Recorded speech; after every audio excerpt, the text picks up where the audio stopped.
was sitting in my room the other night, and I got a text. Weren't you supposed to be asleep hours ago? I looked at my phone, the time was 11 p.m. At 8:45, I had walked into my room, teeth brushed, pajamas on, ready to crawl in bed at 9 o'clock, and then I opened Instagram. And now I had to face the consequences of dealing with the fact that I was no longer going to get 8 hours of sleep, I was still behind on my homework, and tomorrow was going to be way more stressful than I had originally planned.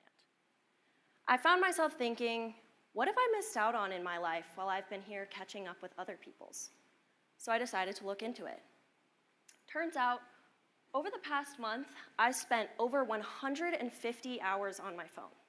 I've picked it up over 6,000 times. Now these statistics sound insane. I didn't even believe them. But it turns out, this is actually below average. The average teen spends over 8 hours a day on their phone. That totals to 240 hours a month, or 10 full days. Now, I don't know what you guys would do if you had 10 full days with no obligations, but here's how I would spend it. I would spend 8 hours a night, every night, sleeping. I would spend 2 full days at Big Sky, first chair to last chair. I would go to the gym for an hour every day, and I would spend 30 minutes learning a new language. I would spend an hour reading a good book. I would spend 4 hours cooking and eating healthy meals. And I would spend another hour doing self-care like journaling, stretching, showering, you name it.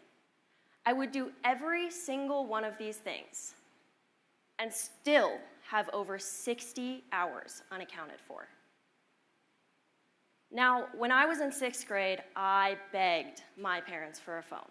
I was one of the very last in my class to get my bright blue iPhone 5C, and I couldn't race to school fast enough to see what all of the cool apps were. I downloaded Snapchat, made an Instagram account, immediately obsessed with my handle and which of my friends followed me back, because you're not actually my friend if you don't follow me back on Instagram. I started spending more and more time curating my perfect online image, and as a result, I spent a lot less time curating my real self. That trend is still true today, and I'm a senior in college. Now, I know we've all heard the statistics that say you should probably put your phone away an hour before you go to bed. You should probably not get on it first thing in the morning, and you probably shouldn't keep it in your room. But those things are unrealistic to achieve when your alarm is on your phone, your schedule for the day is on your calendar app, the things that you have to do for the day are in your unread texts and emails, and other countless things, just waiting on the next buzz from your phone. A study published in a 2017 journal stated that the overuse of information and communication technologies can lead to many negative effects, including compulsive internet use, lower self-esteem, and a lower GPA in young adults and adolescents. Similarly, the U.S. Surgeon General also issued a warning statement in 2023, stating that people who spend more than 3 hours a day on social media have double the risk of exhibiting symptoms of mental health issues such as anxiety and depression. But the average teen spends over 3.5 hours each day on their phone. I could sit here today and tell you that getting a new alarm clock and keeping your phone outside of your room would change your life, but we all know that's not going to happen. Studies show that 1 in 4 people are addicted to their phones. Are you one of them? I want to ask the question to you today. What are some realistic ways that we can make small but impactful changes in our phone use habits? It's hard not to compare ourselves to the statistics that we see on the internet. So I wanted to acquaint us with some real-world statistics. I don't know about you, but up until recently, I thought that I wasn't doing very well in my life. I thought that I was behind on graduation. I thought that everyone had their life plan figured out, they knew what they were gonna do, and everything was gonna be okay for them, but not for me. It turns out this isn't true. The average net worth of US citizens under the age of 35 in America is only $39,000. 50% of undergraduates under the age of 23 take more than 4 years to complete their first bachelor's degree. and the average age of marriage in the US is 28 to 31. Social media is a highlight reel, and the chances are, if you think you're behind, you probably aren't. But it's hard to compare ourselves to those real-world statistics when all we see are multi-million-dollar celebrities, the TikTok star who hit it just right with content and timing, and the bragging rights of getting a new job, buying a new car, having a family, graduating college, which are all amazing things, but they don't show the downs of everyone's life. So today I'm talking to the person who knows that they have potential, who knows that they have things that they want to achieve, real goals and real worth, and I'm talking to you about real, small habits that you can implement in your daily life to start rebuilding your connection with the real world and start disconnecting from your social media world.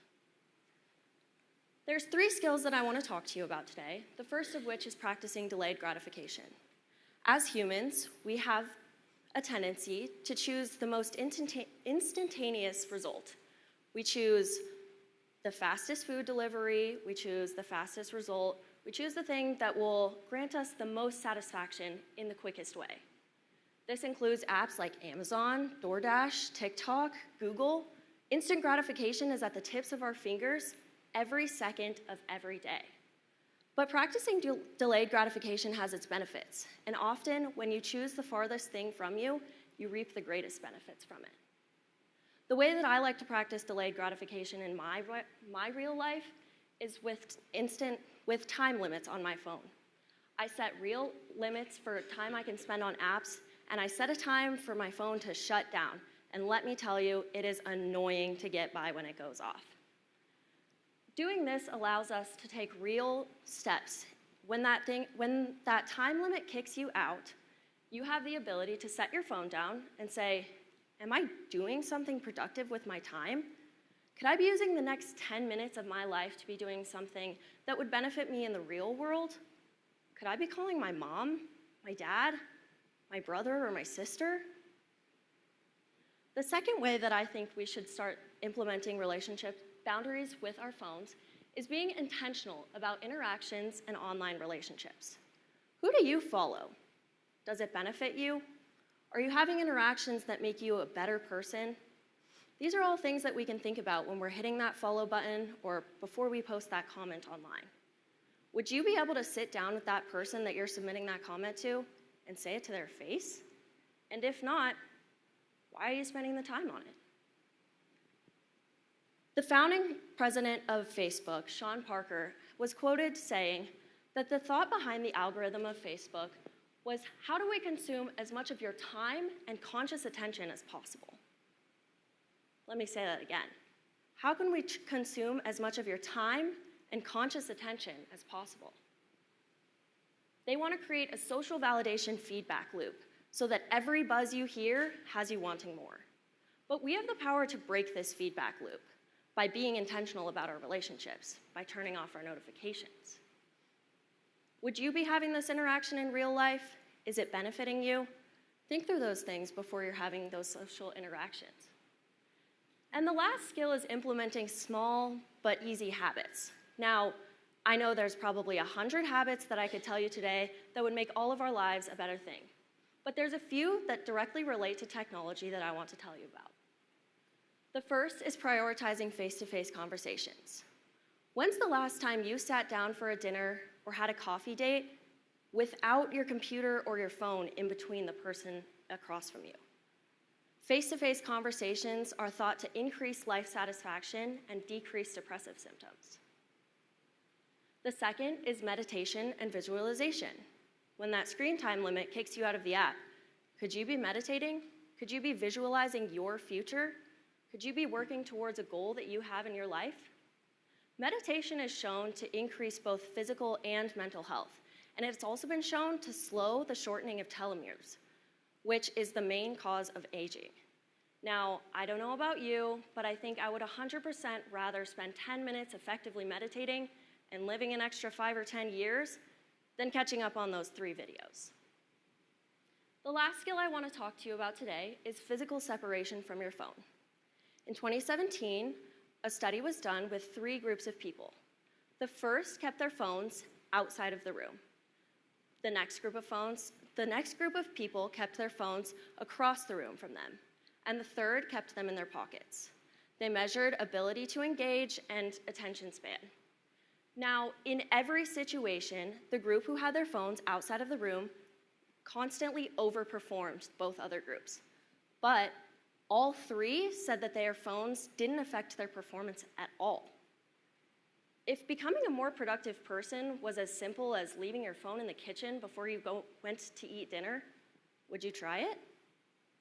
Now, this isn't an all or nothing feat, and I don't expect you to leave today and implement every single habit or throw your phone out the window on the way home. But look to the person on your left. Look to the person on your right. We're here, sitting in this experience right now, engaged, and we've all had successes. We've all had failures. We've all laughed. We've all cried. Social media has an insane ability to make us feel like we're all alone. But I promise you that we're not. Social media has given us the power to grow and connect with people all across the entire world. But that doesn't mean that we have to lose the ability to sit down and have a conversation with someone face to face. Social media has given us the opportunity to find groups of people who have the same skills and interests as we do. But that doesn't mean that we can't still sit in the same room and have real, productive conversations. Social media has given us the power to empower ourselves, to accomplish real things, to see what our potential in the world is. But that doesn't mean that we can't still have the ability to sit down and enjoy a good book or get out and go on a hike without thinking about who's calling my name on the other end of the line. Was that buzz an important email? Do I need to answer that text? If you leave here tonight with a new perspective on life, I don't believe you. I'm probably still going to go home tonight and catch up on my favorite creators' reels, and I'm also probably still going to like the post of my high school classmate who I won't see until our 25th class reunion. But I want you to leave tonight with an inkling that one small change can change the potential that you have in the world. One tiny change in a habit could get you to all the places that you thought you would never be able to go. If you start with one small thing tonight, then I've accomplished what I came here to do. Thank you.